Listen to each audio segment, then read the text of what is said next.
Anyone who's followed any specific comic for a long time can tell you one certain thing. Following one series can get super confusing. If you're not keeping tabs on all the events taking place during the time the comic's made, you're likely in for some big surprises, in the form of parts of the plot randomly changing, or, in some cases, an entirely new plot appearing that's already halfway through and mysterious as Pandora's box. Because the one true cardinal sin that comics commit is having it so the plot of a comic can't be followed by just reading that comic alone. With countless spin-off series existing, and more comic events than you could likely ever read, sometimes crucial plot points are hidden away so you can't quite find them, leaving you wondering when and how certain things actually happened. That said, it can be entertaining chasing the trail and timeline back to the point you need to, as long as you have a lot of time, a good chunk of cash, and a willingness to open like 17 tabs on your computer, all to chase that single damn issue they appear in. I'm Zoe from Our Culture, and I'm here to help you close some of those tabs with 10 huge comic moments that were revealed in spin-offs. Number 10. Signal Superpowers. Duke Thomas is the poster child of characters who would be absolutely adored, were their best moments shown in a main series. This is perhaps shown best in the reveal of his light-based superpowers, which were unveiled in one of the many spin-off comics which were intended to build up to the Dark Knight's Metal series. While these spin-offs were largely sublime, they were also centered around figures who had no greater purpose than to be part of the Metal series, such as the individual issues dedicated to each of the alternate warped versions of Batman. As such, it seems like a bit of a punch in the mouth that what should have been Duke's moment of crowning glory in comics is instead delegated to a comic that even some dyed-in-the-wool fans won't read. All of this isn't even mentioning that, for fans who didn't read the casting, Duke essentially just rocks up with unexplained powers all of a sudden. Number 9. DEATHSTROKE quits. Gather round, kids, because it's time for a lesson in why you should just wait for the hardcore copies of some storylines. The Lazarus Contract is a hugely important comic in terms of following Deathstroke's storyline, as he begins the arc a clear villain and ends it deciding to become a hero, or something close to one. And you could, in theory, just read the Lazarus Contract special to find out this. That is, if you don't mind being profoundly confused as to what's going on, because the special basically starts 3/4 of the way through the story. If you wanted the full story before the hardcover compilation came out, you needed to do a spot of detective work, which would result in you discovering this arc was in 5 parts, with each part taking place in a different series. As such, you need to collect Titans 11, Teen Titans 9, Deathstroke 19, the Lazarus Contract Special, and then Deathstroke 20 in order to have the whole plot in front of you. Why? Because f*** you.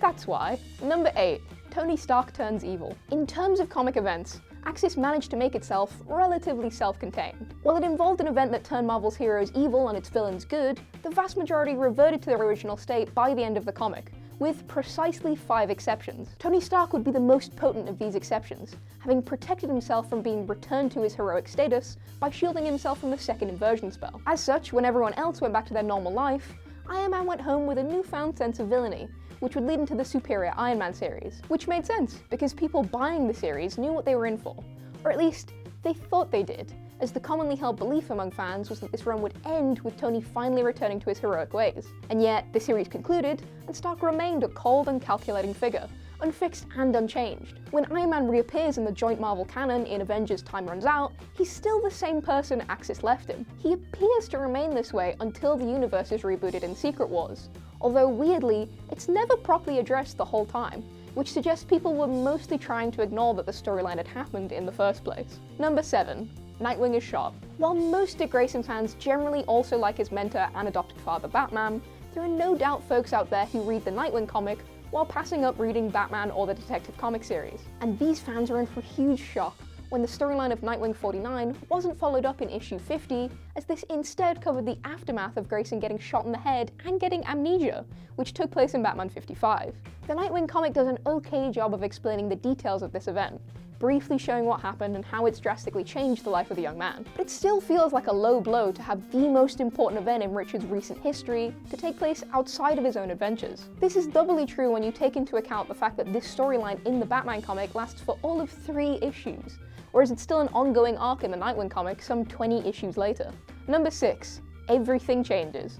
As far as universe-changing comic events go, House of M is nowadays a pretty well-known one. It involves Scarlet Witch taking a swan dive into insanity, culminating in her using her reality warping powers to get rid of mutants and mutant abilities altogether. But for anyone who wasn't reading House of M, there were some pretty drastic and unexpected changes in store. This was almost obvious for comics like the X-Men, but it also affected the likes of the Fantastic Four and Spider-Man. As such, many who weren't interested in the M series found their favourite characters mysteriously and seemingly irreparably changed by this event. Mercifully for fans, this would prove a temporary alteration, but that also came with its own share of issues, because the series that were featured in this storyline differed in the length they would be altered for, with the Incredible Hulk being changed for 4 issues, where a series like the Black Panther were only changed for 1. As such, you could never quite be sure what would be altered, and for how long. Number 5. The Venom symbiote.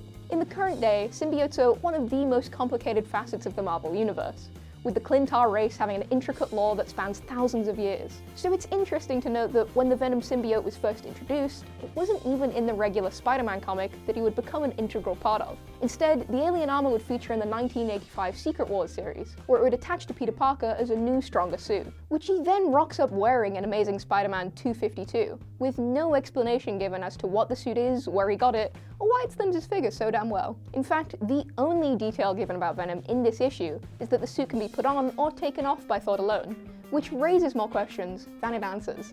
Answers would come in issue 258, but this was a resounding 4 months later, at which point most interested readers likely just bought Secret Wars in the first place. Number 4. Damian dies. Batman Incorporated, for all that it's entertaining and well written, is one of the less read titles in the Batman roster. This isn't a statement about the series' quality, but rather the content it usually covers, as it tends to focus on side characters doing ultimately not hugely important things. In a bid to change this, DC featured one of the biggest events in comics at the time in issue 8 of the 2012 run, having Batman's sidekick and biological child, Damian Wayne, die brutally within it. But the storyline would only stay in Incorporated for 2 more issues, making readers question why such a huge death wasn't put in the regular Batman series in the first place. As it was, we watched as Batman grieved, brooded, and then eventually made an insane scheme to revive his dead boy, despite the fact that a good portion of readers hadn't seen the kid die in the first place. Number 3. Loki's death. As the event set to close up the ongoing Dark Reign storyline, the Siege series was regarded by fans with equal parts disdain and excitement, depending on their opinion of Dark Reign thus far. As such, a fair chunk of readers likely opted to not buy Siege, at which point some of them missed the death of their favourite ever villain, because in the 4th issue of Siege, Loki is literally exploded into several pieces while helping Marvel's heroes face against the insanely powerful Void. Though this initially appears like yet another classic comic fake-out death, it's made especially clear that this time the God of Mischief has died for real, with Thor even flying into space to throw his body into the sun, just in case you weren't sure. For those who didn't see these particular moments though, things are about to get pretty dang confusing, as Thor and Journey to Mystery would feature Loki's death as a key plot component. Number 2. The Joker's face removal. The main Batman comic and the Detective Comics series are different in one crucial regard: what they're supposed to provide fans. Enjoy intrigue, mystery, and crime-sleuthing skills? Detective Comics is likely right up your crime alley. Prefer the focus on fighting and Batman's life? And the main comic is tailor-made just for you. Only, things aren't always as simple as that. Fans who believed that reading one series would be fine, no doubt found themselves profoundly confused when, all of a sudden, the Joker reappears in the Batman series with the skin of his face carved off and turned into a grim mask. The Joker would quite literally deface himself in the first issue of the new run of Detective Comics, but this hugely important detail wouldn't find its way into the other side of the franchise until a whole year later. This meant that if you actually wanted to try and find out why and how this terrifying mutilation had taken place, you had to do a bit of detective work of your own. Or to Google it, we guess. So long as you don't mind the nightmares from anything non-comic related that might also show up.